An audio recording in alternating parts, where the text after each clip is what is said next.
Coming up on Theater Talk. Ladies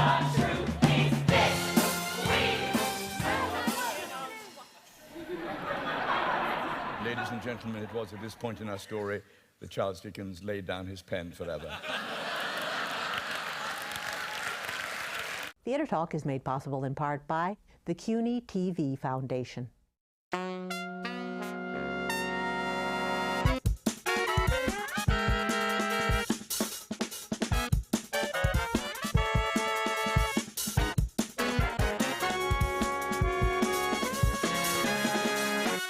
From New York City, this is Theater Talk. I'm producer Susan Haskins. And I'm Michael Riedel of the New York Post. And Susan, Broadway has at last a hit. Absolutely. A big hit. One of my favorite musicals of all time is Rupert Holmes' The Mystery of Edwin Drood. It has been revived superbly at the Roundabout. We're delighted to have it back on Broadway. And we are delighted tonight to be joined by the man who wrote the book and the lyrics and the music, the genius, Rupert Holmes. Welcome to Theater Talk, Rupert. And you have an absolutely extraordinary cast, as good as that legendary Broadway cast, I think. Somehow we managed it twice. It is remarkable, and largely due to this man here, the wonderful Will Chase, who plays Jasper, the villainous character with that mustache. Real, right? Real. Genuine. Completely real. Welcome to Theater Talk. Thank you. Pleasure to be here. And congratulations on the success of the show. It was great fun. I mean, boisterous and ebullient. I just loved it. All right, Rupert, so take us back to the beginnings of The Mystery of Edwin Drood. What were you thinking, taking an unfinished What were you thinking? Dickens novel and think, geez, I could write a musical based on this. It has no ending, but I'll just come up with 5 or 6 on my own and have the audience vote for it. Yeah. Well, I read the novel, and as I read it, I thought, you know, this has the makings of a musical. I was at a point in my career, I'd been a relatively successful songwriter, pop songwriter. I'd done a couple of albums with Barbra Streisand, and I was looking at that time in my life to try to write something that wasn't 3.5 minutes with a fade ending, something more expansive. And You're looking for a challenge? Yeah, a little more challenge. And I was reading the novel, and I said, you know, there's a musical in this. The protagonist is a crazed but brilliant choir master, organist, a musician by nature, who is madly and played by the equally crazed and wonderful and glorious Will here. And he's madly in love with his music student, Rosebud. And I thought, this is a musical here. But what? Sounds like the Phantom of the Opera. Yeah, exactly. Well, you know, it's kind of interesting because after we won the Tony Awards, someone said to me, what's your next project? And I said, well, I've always believed, completely sincerely, I said, I've always believed there's a remarkable musical that could be made from Gaston Leroux's wonderful novella, The Phantom of the Opera. They said it opens in London next week. How'd I do? Swear to God. Anyway, as I read the novel, I said, uh-oh, problem. Dickens died halfway through it. Did a little research. No one had any clue how it would end. And I thought, well, what would you do there? Would I write? Would I say, well, I think if Charles Dickens had lived, Yes, that's how we'd I go a thought. little something like this. You know? But then I thought, within a day or two of actually seriously considering this, I thought, wait a second. I would be writing the dream of my life to write musical theater. I said, we've got an audience there. It's live. It's happening in real time. Maybe I could construct it so that instead of it being a problem, it's the height of theatricality to allow the audience to weigh in on what they, that night, that performance, thought the ending might be. I bet I could structure it with like a labyrinth, and just as long as every actor knows what they will do under any given circumstance, I could allow them not only to pick the murderer, but decide who this detective in disguise really is, and maybe even let them choose the happy ending. And how I would do it did not come immediately to my mind. The frame of the Victorian Music Hall, in order to make the show, instead of being this very dark, Dickensian work, which was a literary curiosity. It wasn't like I was taking a beloved classic like Great Expectations or David Copperfield. This was relatively unknown at the time. How could I have wonderful theatrical fun with it? And then later came the notion of, no, I won't write it as Dickens.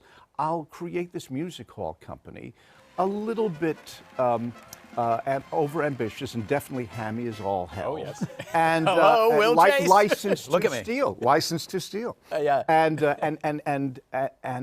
let them be putting on this story, which they believe is the most incredible thing they've ever done. And that way, when we get to the moment where Charles Dickens ceased to write, Yes. the audience won't be stranded alone and without a companion. They'll have this wonderful company that they've been spending the first half of the show with to help them, guide them through the rest of it. Yeah. So that was basically It's how brilliant. it And, you know, I would argue that The Mystery of Edwin Drood, the musical, put the novel back on the map. I think it was the Dickens novel that fell off the table.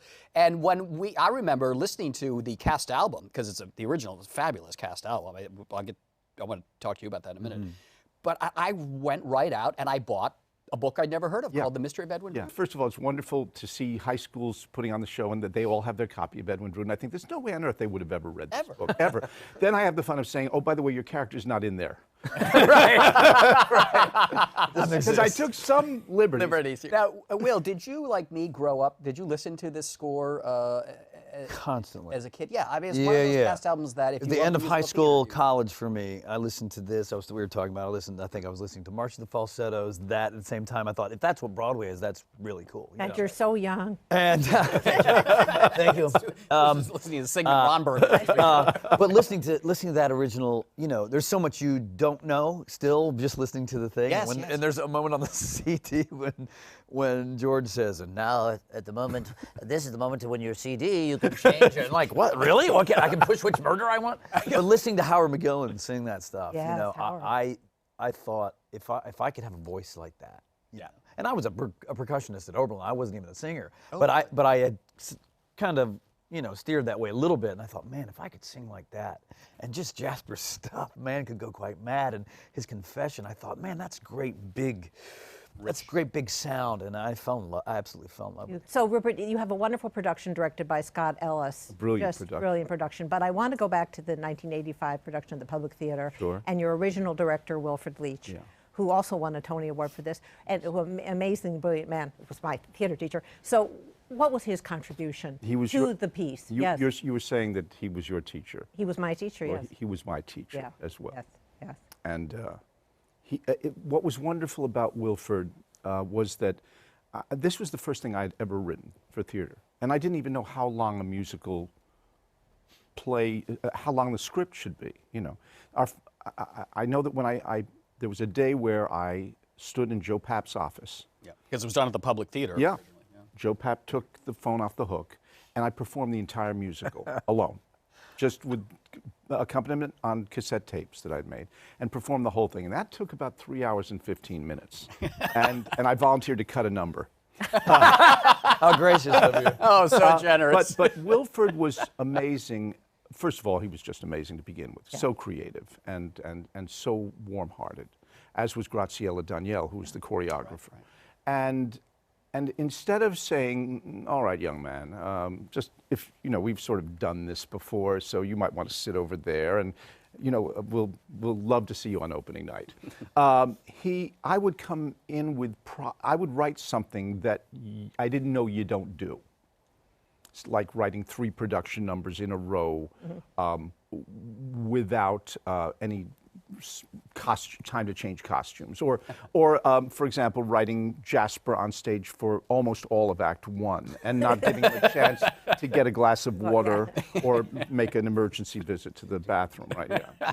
So no practicality. Yeah, well, some, but I just didn't understand a lot of the mechanics, which I now know. But what was wonderful was, instead of it being, well, you can't do that, he used to say, well, let's see how we would do that.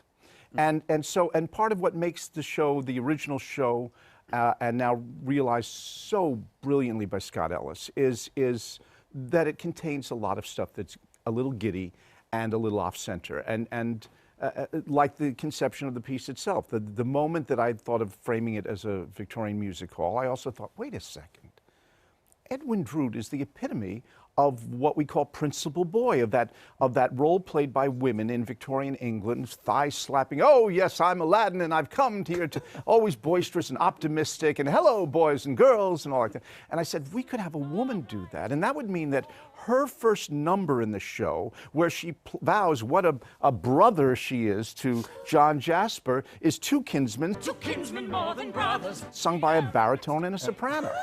You know, and then I thought, and the love duet, Perfect Strangers, between Rosa and Edwin, can be for two sopranos as well. No one's ever written a love duet for two sopranos, at least at that time. Right. So Wilford just embraced all of that. He sort of, he was as giddy as I was trying to. Well, the thing I remember about him is that he would try everything, and that to sit in a rehearsal with him, he would just say, no, let's try this, and just push it, and which was just the way you have to do. And a great loss, because he died of AIDS right at the height of the AIDS epidemic. He was actually, we were in rehearsals of the West End production of The Mystery of Edwin Drood, and he had to leave. And I remember him crying for the actors that they would not have a leader, that he was leaving them alone. It was just a terrible loss to theater, and we were going to have a lot more fun too. I was looking forward to the other shows we would work on together. Well, let me ask you, what is it like to rehearse this show? Because how many endings do you have to? With the great Scott Ellis. How many endings do you have to learn? Well, to bring Scott back into it, you know, he was the same way in there. We didn't, beyond the endings, and I kind of have to stand there and be yelled at the endings, because a couple of them do it because they thought it was me. But Scott was great too, because this is a hard show to do. In the studio, it's just, you know, poor Jim Norton speaking to a wall the whole time. They're like, poor guy. And then finally you get to an audience, they're like, oh, they're people. But learning the show, because what Rupert's done brilliantly in the show too is beyond the music hall thing, with this meta-theatrical thing, he also allows the audience to get lost in the real story. We kept calling it, is this music, you know, you go, Scott, is this music hall or is this the Dickens story? Because like Moonfall, for example, and the Moonfall reprise and some other moments are real. I think Perfect Strangers is it Perfect Strangers? Perfect Strangers. Your duet, the Moonfall. Is another moment that you actually get lost in the story. Right. And it's real. Like we have a moment where thunder and this creaking door and my walking are recreated, and it's a great sight gag. Right. So that's meta-theatrical. Then we have moments in the show where there's real thunder because we're really in the story. And so that's a great thing. So the hard part in the studio was, is this real? Is this Clive Paget, who's my guy, who plays my guy? The actor playing Jasper. Is this too broad? You know, we'd spend a week playing it real. Like real, all of it. I spent a week playing every scene real, and then we're like, okay, now we can make it broad. Then you spend a week playing it everything broad, and you're like, okay, it's too much. It's very hard to play a sort of second-rate hammy actor. It is. But that's what the troupe is. These are not, top-of-the-line people. They're like a sort of noises off kind of. But the wonderful, as in my TV series Remember When. Yes. What I always would point out is the actors are very funny, but they don't always know they're funny. Yes. Right. They think what they're doing is splendid. They're doing serious Dickens. I'll show you acting. Hand me my saw. I'm just so. Well, you set that up right away in your first song. Well. Oh yeah. Yeah. Well, the and he's the hammy one actor though. He's the one that kept this first gesture, because I'd come in as Clive in rehearsals and I'd do it and I'd plop down on the chair and start another trifling day, and Rupert said, You've got to. And all of a sudden, just like that, Light switch. like you're like, you're like, oh, I get it. But it helps guide the audience too, because when he does that, there's a wonderful laugh as they say, Right. "Oh, this is what we're going to be going on." I see. And you got to set that up very quickly, because the audience has to know the world that you're taking them into. Right? Absolutely. It's so fun. Yeah. You getting comments on the street with that mustache of yours that we know is not real? Oh yeah, a woman. I get it on the street, of course, and my kids are really freaked out by it. But they're used to me having, is it bleached? Is it rent? Is it, But a woman the other night in the audience from across the way, she was a lovely woman, probably 85, 90, and she says, I like your mustache. And I said, well, thank you so much. Thank you so much. And she says, is it real? She says, it's not real. I said, oh, yes, it's quite real. It's quite real. Let me see. So she started yanking on it. She had mascara on her hands, but it was real. When you Rupert, over the years that this show was done on Broadway and now the revival, who gets voted most often to be the murderer? You know, it really, I can't, I'm not being evasive. I can't give you a definitive answer because it changes. And by the way, theater is like this, as you know. Yeah. You know, you can have a joke that lands for 3 months. One day it goes away. And then you strive valiantly to figure out what am I doing that I wasn't doing before. Sometimes it's because a prop got moved there, or they changed your shirt and it's not as red as it used to be. It can be that. And in just that same way, you know, if you go to Monte Carlo, they'll give you the run of the roulette wheel for that evening so that you can see the tendencies of the roulette wheel and you can say, oh, well, odd numbers have been coming up a lot. So you'll have patches where for 2 months there will be 1 or 2 people who get favored a lot. When in our original run, suddenly Helena Landless was getting it almost every night and we said, what's going on? Because this is unusual. And we watched very carefully and we saw that during the No Good Can Come From Bad, during the Jasper's dinner scene, she was taking the carving knife and slipping it up her sleeve and making sure that the audience saw that. She would make it glint off and we weren't looking there because the action's over there, but she's making it shine. She just decided to do this on her own. Because she hadn't been called, and all of a sudden she's getting voted a lot. And then at one point, one of the performers, I'm not going to say gender here, they went a little mad themselves. I mean, in real life. They went I have a feeling I know who you may be talking and somehow, So, yes, we even do. though they were just a little insane, the audience picked up on this and they were consistently murder every night. The period that they were just a little. So I should have a nervous breakdown. I know. What do you now? I got to ask you. What are you going to do to try to? Because I always think the cards are a little stacked against you because Jim Norton says I mean, he's the villain. He couldn't obviously be the villain. So you're going to have to come up with something. Yeah, you know, I don't know. I mean, I think it's because I'm so obvious. But It's you know, tough. I'm trying. Yeah, but he gets. I'm flirting with half the audience before the show. I get out there a quarter of. I get out there a quarter of, go to the box office, help people out of cabs. I really do. At the end of the play, you also vote the lovers. Who will the lovers Right, be? yeah. And I have to say that the night I saw it, I felt that my audience was voting for the most perversely crazy lovers that they could, you know, the most inane couple. Would get be that. Cheetah Rivera and the often- little boy. Yeah. That's not the Well, I most wasn't going to perverse. give it away. What's the most that's perverse? not the most perverse? Oh, brother and that- sister. Oh, And we've gotten it. We've got. Oh yeah. We've gotten it. Yeah. But that's his point about the audience is doing different things. Some are rowdy and raucous. Yes. You know, on matinees where it's a generally older audience, I do get a lot of votes because Yeah. to be a lover. He's course bad it- guy. He's No, of course obviously it, so I'll vote for him. Of course it's Whereas him. you get other audiences say he's obviously, so the last thing I'll do is vote for him. Oh yeah, but the He's lovers coming. are very interesting. Yeah, the lovers are very Oh, good. that would- But, that would- you know, what we learn about theater, what everyone knows about theater is an audience is an organism that is newly born at every performance. And sometimes you'll be playing to what you think is a dead house, and on the bows they go mad. Lose their minds, yeah. And then there are others where they're raucous all the way through, and by the time they get to the end, tired. they're so tired that there's a, you know. And so it's interesting because this is a bit of a Rorschach test for the audience. I remember one time when it was being performed in out of town, someone called me. I said, well, how did the election turn out? And they said, well, the murder was A, the Datchery was B, and the lovers were C and D. And I said, what the hell are you doing? That's like, there's something very strange about what you're doing because that just is, I've never seen That combination. Yeah, but so it's wonderful because you get a little bit of a reading on the audience as well. So I do know that where the lovers are concerned, the chances that you're going to get a sensible ending from the audience At that point, they just just want wired. to say, what mischief can we create? That's right. What corner right. can we paint them into? And what they don't know is they've come prepared. And I have to say, the way the actors treated it, in my combination, they acted like, oh, this has never happened before. We're so outraged, and it was quite Well, nice. the interesting thing that we did in the studio, you know, we obviously rehearsed all the scenes, Yes, and then yeah. we got to the murders, we rehearsed all the murders, but again, it's up to the actor to do their own little blocking. The lovers, we did one day for about an hour and a half, and that was it. And Scott said, I'm never blocking any lovers Very again. smart. Oh.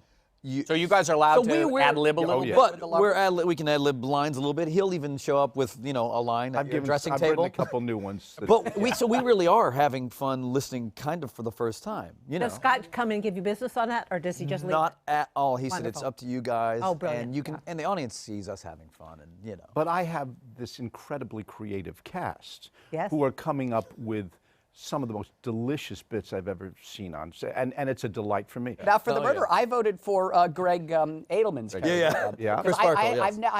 I've seen the show a number of did times. too. I've never I seen did The too. murder, he was, I think, the murder quite recently. My daughters have seen it 13 times, and they, in fact, one night they got, when we have the voting, they pick an audience member to help hold up the signs, and so my daughter Daisy was holding up a sign and egging the audience on to vote for Chris Sparkle. And he indeed got voted that night. Now, if they've seen all of it. If I'm not mistaken, the original production, there were ballots. There were No, it it's, was we're same thing, honestly Tony? doing it the way, way- always by hand. I always thought it was ballots in the play. No. Can you imagine if it was electronic? Please turn to your seats. You could do it like Well, that. what I love about not only the show, but the spirit of the voting is that it's so analog, that it's so that it's so either it's by volume level of applause like in an old amateur hour Absolutely. contest, or it's ayes and nays. And their new cast album is going to be on vinyl, right?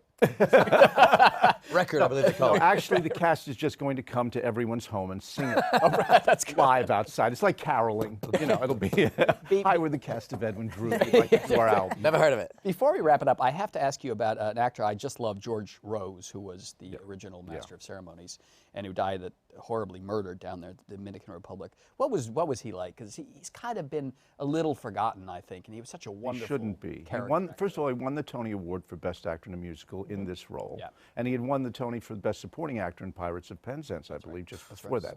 He was he was an absolute theatrical tower. He helped me create this character.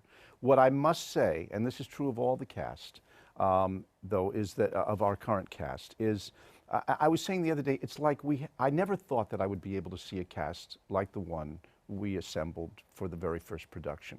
And somehow, and I don't know what I ever did in my life to get so lucky, but I said it's amazing because they're as good and they're all completely different.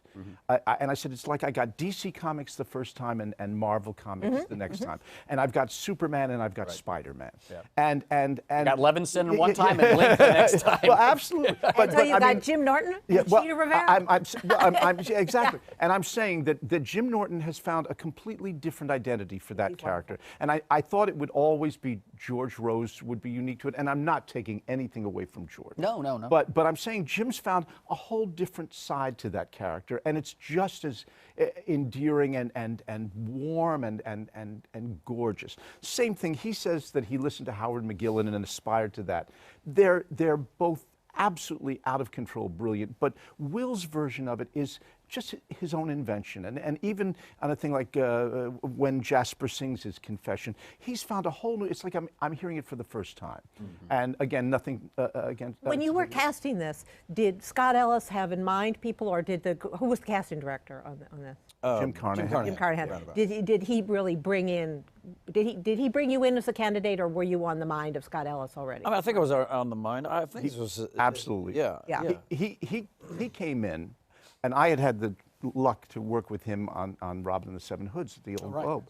And when I found out that he was available and considering doing this, he didn't, I don't think you knew, but I mean, he had the part the second he said that he could do it. He came in as a courtesy and sang something. I was out of control. And already I was thinking, how am I going to reorchestrate it? And I asked him this, singing in a completely strange key, and he says, "Damn you, Holmes," and all like that, and put him through. And I wanted to rush over to him and say, "No, you don't understand.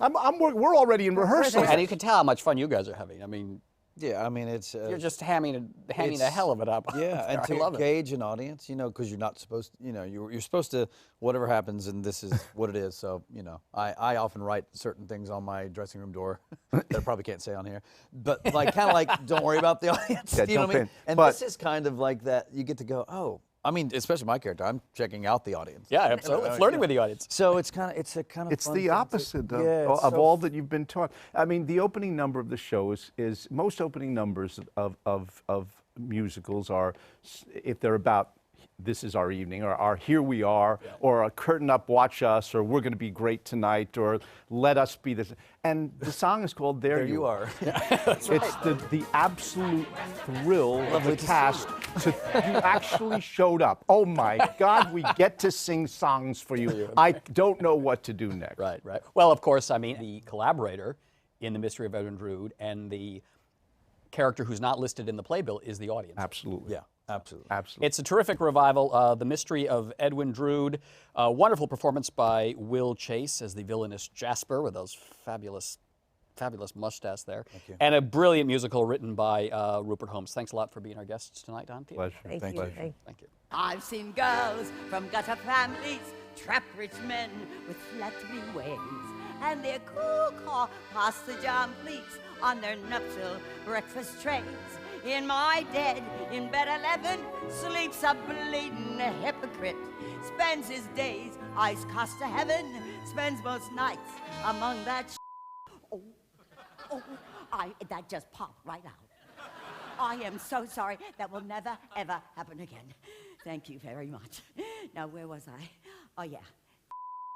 That's why I say, don't take half measures, do things right, and dig right in. In this world, there's greater treasures than the wages of sin. Our thanks to the Friends of Theater Talk for their significant contribution to this production. Theater Talk is made possible in part by the Frederick Lowe Foundation, the Eleanor Naylor Dana Charitable Trust, the Alan S. Gordon Foundation, the Corey and Bob Donnelly Charitable Fund, Carrie J. Fries, the Dorothy Strelson Foundation, the New York City Department of Cultural Affairs, and the New York State Council on the Arts, a state agency.